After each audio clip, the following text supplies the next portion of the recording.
भाभी, आपको इतना पसीना क्यों आ रहा है? अभी तो इतनी गर्मी भी नहीं है। मैं ठीक हूँ। नहीं मम्मी, आप ठीक नहीं लग रहे हो। ऐसा लग रहा है जैसे आपको बुखार चढ़ रहा है। आप प्लीज यहाँ नीलामी देखने के लिए खड़े मत रहिए। आप अंदर जाइए। चाची प्लीज मम्मी को अंदर लेके जाइए प्लीज। नहीं ध्रुव, मुझे यहाँ खड़े होके मेरे घर की नीलामी देखने दे, क्योंकि अगर ऐसा नहीं हुआ ना, तो मैं कभी विश्वास ही नहीं कर पाऊंगी। मेरी दुनिया उजड़ रही है। मुझे पता है तो ये घर ना तेरे पापा ने ये सोच के बनाया था ताकि हमारे सर पे छत रहे, छाव रहे, ताकि हम कभी बेसहारा ना हो। और प्यार और भरोसे से एक एक ईंट जोड़कर ये घर खड़ा किया, ताकि कभी कोई तकलीफ आए ना तो भी इस घर की नींव तक ना हिले।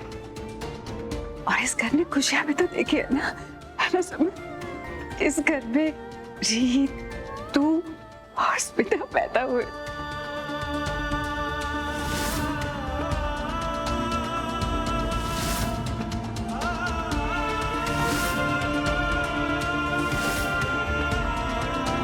हमने इन्हें बड़े होते हुए देखा है ना। ध्रुव, इस घर ने बहुत तकलीफें भी सही है, लेकिन हमारे प्यार की ताकत ने उन तकलीफों को हमारी खुशियां फीकी पड़ने नहीं दी। इस जगह के बिना मुझे नहीं मालूम मैं कौन हूँ, मेरा क्या अस्तित्व है। इससे तू मुझे ये नीलामी देखने दे।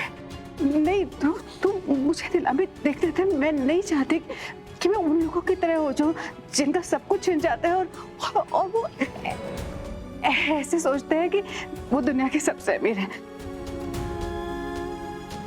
मैं ये नीलामी खुद खड़े होकर देखना चाहती हूँ कि नहीं, मुझे देख। मम्मी यहाँ बैठो। लेडीज एंड जेंटलमैन, तो क्या हम नीलामी शुरू करें?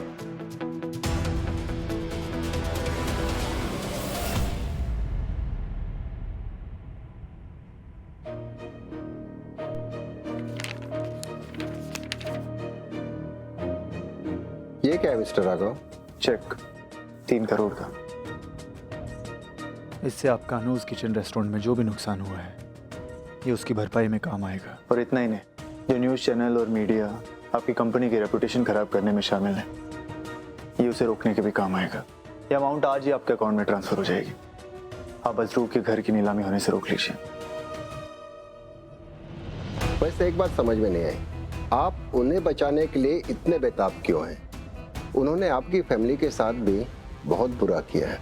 आपकी बहन उन्नति को घर से निकाला और आपकी माँ नीता अनुराधा जी को माँ माना है मैंने अपने, और मैं नहीं चाहता उनके बेटे के होते हुए वो दर दर की ठोकरें खाएं। और माँ और बेटे के बीच में प्यार और रिस्पेक्ट की कोई डील नहीं होती।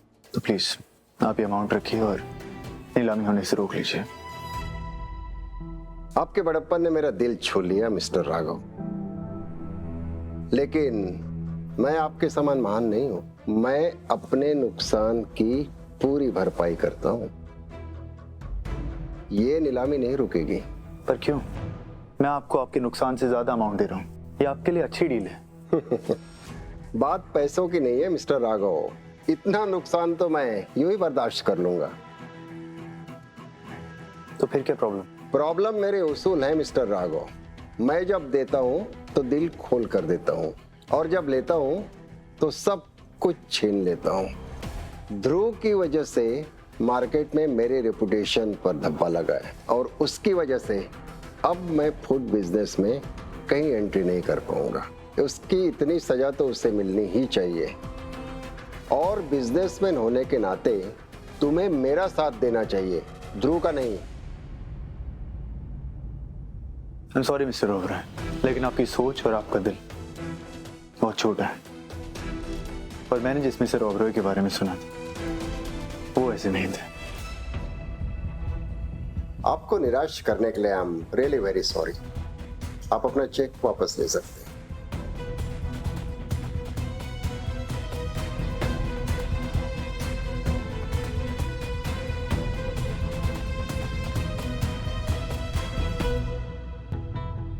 Thank you so much uncle, आपने बिल्कुल सही किया। इट्स ओके बेटा, वैसे भी मेरा इसमें कोई नुकसान होने वाला नहीं था। मुझे तो मेरे पैसे घर की नीलामी में मिलने ही वाले थे, पर मैं ये सोच रहा हूँ कि इससे तुम्हें क्या मिला।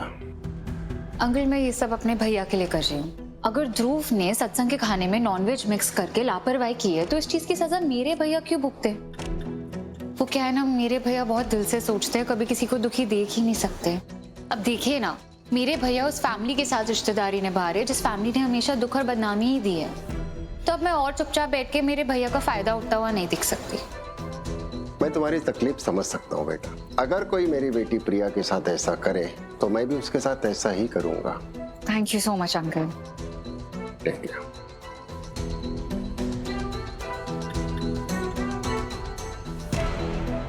ध्रुव, तुमने जिस तरह मेरी इंसल्ट की है उसने मुझे मजबूर कर दिया ये सब करने के लिए जो मैं सोच भी नहीं सकती थी कि मैं ये कर सकती हूँ।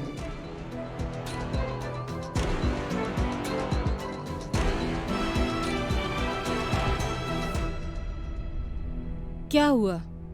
तेरी शक्ल ऐसी क्यों लग रही है कि जैसे तूने साक्षात मौत देख ली हो? मेरे पापा ने हमारे लिए जो घर छोड़ा था वो नीलाम हो रहा है और मैं इतनी बेबस और मजबूर हूँ कि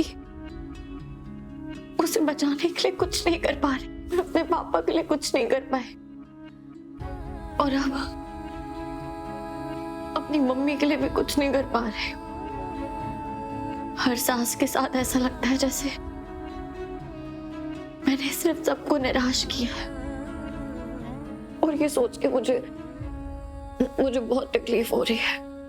तुम मिडिल क्लास लोग भी ना, तुम्हें पता है तुम्हारी समस्या क्या है? जब तुम गरीब हो जाते हो ना तब भी तुम्हारी सोच मिडिल क्लास ही रहती है। अरे गरीब होने का मतलब है खुद को जिंदा रखना, और अपने आप को जिंदा रखने के लिए सारी हद पार करनी पड़ती है। तो बता, तूने आज तक अपनी हद पार की है क्या?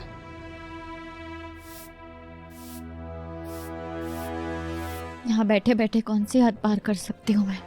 जहाँ चाह है वहाँ राह, ये सुना है ना तूने? तो जब तेरी चाह जाग जाए ना तो मुझे बता देना, मैं तुझे राह दिखा दूंगी। रुकिए, क्या मेरे पापा का घर बचाने के लिए आप मुझे कोई रास्ता दिखा सकते हैं? एक खतरनाक गैंगस्टर है, कोयला फौजी। उसका बेटा बहुत बीमार है, उसके लिए उसे किडनी चाहिए और इसके लिए वो मुंह मांगी कीमत देने को तैयार है। लेकिन अब सवाल ये उठता है कि क्या तू अपनी किडनी बेचने को तैयार है?